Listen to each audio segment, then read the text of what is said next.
Bien-aimés, nous vivons dans un monde où l'injustice bat son plein. Certains roulent dans de gros cylindrés et vite tentés. D'autres des sachets d'eau plein nuit sous un soleil brûlant. Dans Luc 16, versets 19 à 23. Bien-aimés, écoute-moi bien. Cette histoire concerne ton éternité. Il y avait un riche qui s'appuyait en pouf, c'est-à-dire en blanc, dans des vêtements de riche, et en fait, bien-aimé, il organisait chaque jour des festins splendides, tandis qu'il y avait un autre pauvre nommé Lazare. La Bible dit, il était couché à la porte de ce riche, il était couvert du sel, et il mangeait, et il désirait manger des miettes qui tombaient à la table de ce riche. Bien-aimé, laisse-moi te dire, l'argent peut payer la voiture, l'argent peut payer des maisons, l'argent peut payer des vêtements, mais l'argent ne peut pas payer le paradis. La Bible dit, le riche mourut, il fut enterré. Le pauvre mourut aussi, mais il fut transporté dans le sein d'Abraham au séjour d'Abraham.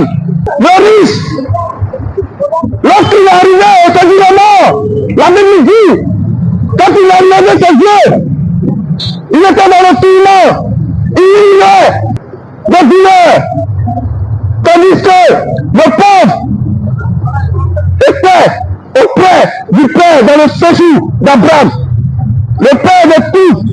Cette histoire, nous la vivons actuellement, ici à Dijon, dans le quartier de Cotonou, de Blétry, des riches qui vivent, qui suffisent de grosses casquettes avec des vies teintées, qui organisent des soirées de Zouglou, des soirées de rumba.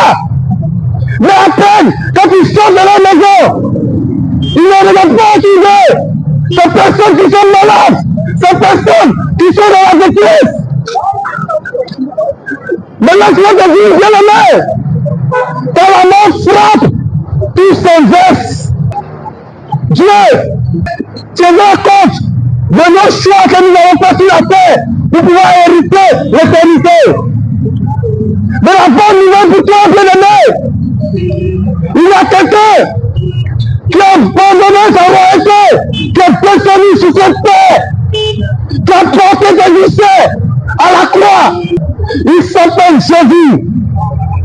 Jésus n'est pas venu te condamner, bien-aimé. Jésus n'est pas venu te juger, mais il est venu pour te sauver. Il ne fait pas de distinction. Jésus c'est bien-aimé. Il est venu pour te sauver. Il est venu pour t'apporter la vie. Là où l'injustice va te souffler, Jésus vient pour t'apporter l'amour, pour te sécuriser, manifester la compassion. Voilà quelqu'un qui a tout pour pardonner, qui s'est mis dans la peau d'un être humain, qui est descendu sur la terre pour toi et moi. Regarde, tout le temps qu'il a passé sur cette terre, ce n'est pas pour lui-même, mais c'est pour nous. Je suis venu te dire, il est temps que tu choisisses Jésus-Christ afin de vivre éternellement. Au lieu de choisir les riches qui étaient remplis de justice, qui étaient remplis de méchanceté, qui étaient remplis d'orgueil. Bien-aimé, l'argent ne sauve pas. L'argent paye des maisons, l'argent paye des vêtements, mais l'argent ne paye pas le paradis. Si tu entends ma voix, l'heure est venue d'accepter Jésus. L'heure est venue de pratiquer la compassion. L'heure est venue de quitter la méchanceté. L'heure est venue de quitter l'orgueil et de venir à Jésus. Afin que ton éternité soit garantie.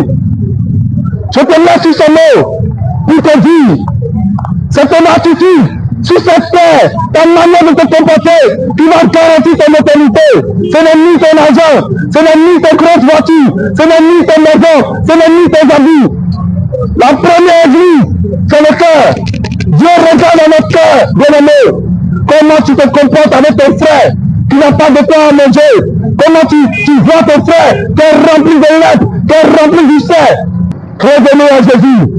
Acceptez Jésus afin que votre éternité soit garantie. Shalom à vous.